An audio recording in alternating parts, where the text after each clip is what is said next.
Chapter 3 The Invitation. The three Dudleys was already seated around the table. None of them looked up as she entered or sat down.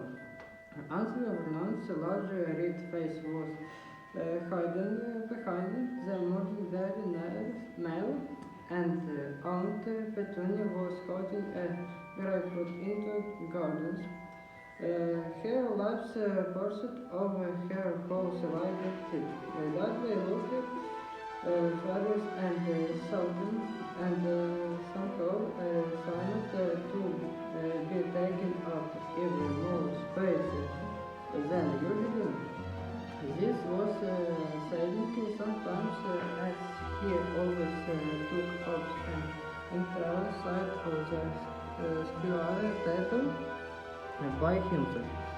When Aunt Petunia put a quarter of unsweetened grapefruit onto Dudley's plate with tremulous, "There you are, Giddy darling." Dudley glowed at how his life had taken a most unpleasant turn since he had come home for the summer with his end-of-year report. Uncle Vernon and Aunt Petunia had managed to find excuses for his head marks. As usual, Aunt Petunia always insisted that Dudley was a very gifted boy. Probably didn't understand how Uncle Vernon maintained that he didn't want some swotty little man boy for a son anyway.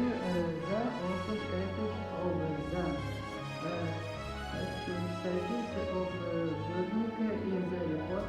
He's a boisterous little boy, but he wouldn't hurt a fly, said Aunt Petunia tearfully. However, at the bottom of the report there were a few vague chosen comments from the school nurse which to even Uncle Vernon. And Aunt Petunia couldn't explain away, no matter how much Aunt Petunia felt that Dudley was big boned and that his bondage was really purple fat and he was a grown boy who needed plenty of food. The fact remained that the school owls didn't stock knickers balls big enough for him anymore. The school nurse had seen what Aunt Petunia so sharp when it came to spotting fingerprints on the glaring walls and in overseeing the comings and going of the neighbors simply referred to seal. That far from needing extra nourishment, Dudley had reached roughly the size and weight of a young cow. So, after many tantrums, after arguments that shook Harry's bedroom floor and many tears from Aunt Petunia, the new regime had begun. The diet sheet that had been sent by the Smelting School nurse had been taped to the fridge, which had been emptied of all Daddle's favorite things, fizzy drinks and cakes, chocolate bars and boogers, and filled instead with fruit and vegetables and the sort of things that Uncle Vernon called rabbit food. To make Daddles feel better about it all, Aunt Petunia had insisted that the Wild family follow the diet too. She knew passed a grapefruit quieter to Harry. He noticed that it was a lot smaller than Daddles, and Aunt Petunia seemed to feel that the best way to keep up Daddle's morale was to make sure that he did, at least get more to eat than Harry. But Aunt Petunia didn't know what was hidden under the loose furboard upstairs. She had no idea that Harry was not following the diet at all. The moment he had got wind of the fact that he was expected to survive the summer and card sticks, Harry had sent Hedwig to his friend with pleas for help, and he had risen to the occasion magnificently. Hedwig had returned from Hermione's house with a large book stuffed full of cigar-free snakes. Hermione's parents were dentists. Hagrid, the Hogwarts gamekeeper, had obliged with a sack full of his own hammer-drop cakes. Harry hadn't touched these, he had had too much experience of Hagrid's cooking.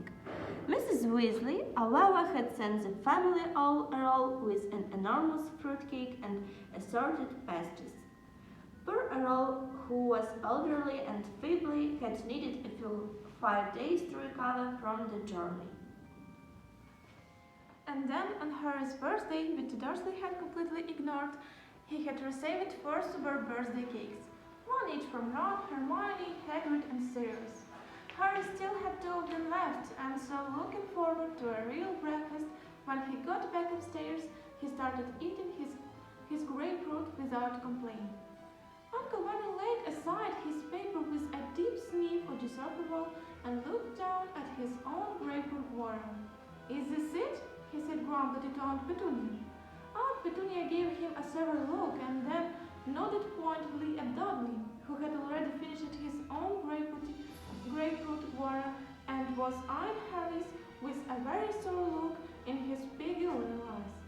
Uncle Vernon gave a great sigh, which ruffled his large, bushy moustache, and picked out his spoon. The doorbell rang. Uncle Vernon helped himself out of his chair and set off down the hall. Quick as a flash, while his mother was occupied with a kettle, Dudley stole the rest of Uncle Vernon's grapefruit. Harry had talking at the door and someone laughing, and Uncle Vernon answering curtly. Then the front door closed and the sound of ripping paper came from the hall. Aunt Petunia set the teapot down on the table and looked curiously around to see where Uncle Vernon had got to. She didn't have to wait long to find out. After about a minute, he was back. He looked relieved. "You," he begged at Harry, "in the living room now." Bewildered, wondering what on earth he was supposed to have done this time, Harry got up and followed Uncle Vernon out of the kitchen and into the next room. Uncle Vernon closed the door sharply behind both of them.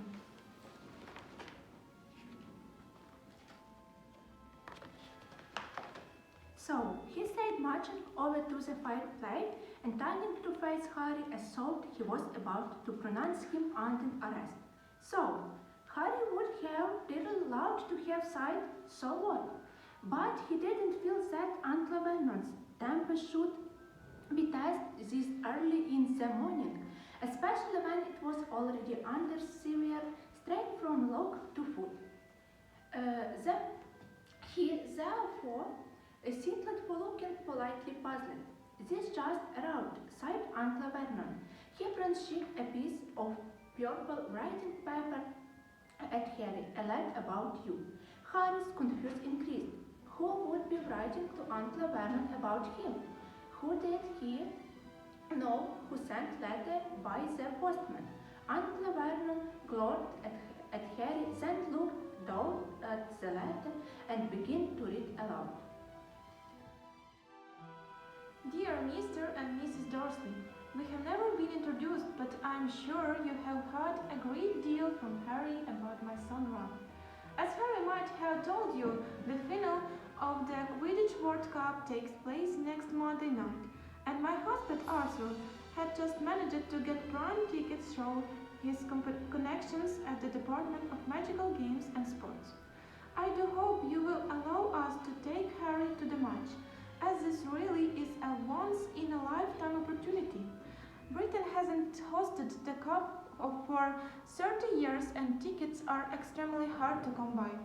We would of course be glad to have Harry to stay for the remainder of the summer holidays and to see him safely onto the train back to school.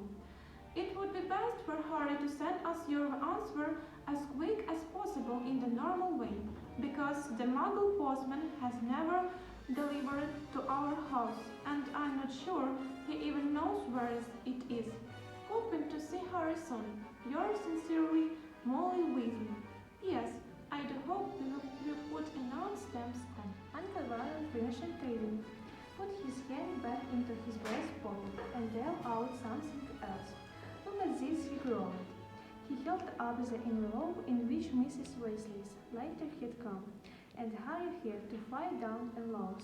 A very bit of it was covered in stamps except for a square inch of the front, into which Mrs. Weasley had squeezed it, the diary's address in minute reading. She did put enough stamps on the said Harry. Trying to sound as so as Mrs. Weasley's was a mistake anyone could make. His uncle's eyes flashed. The postman nodded. He said so's greeting this. Very interested to know where this letter come from. He was. That's why he rang the doorbell. Seemed to think it was funny. Harry didn't say anything. Other people might not understand why Uncle Vernon was making a fuss about too many stamps. But Harry had lived with the diaries too long not to know how touched they were about anything, even slightly out of the ordinary.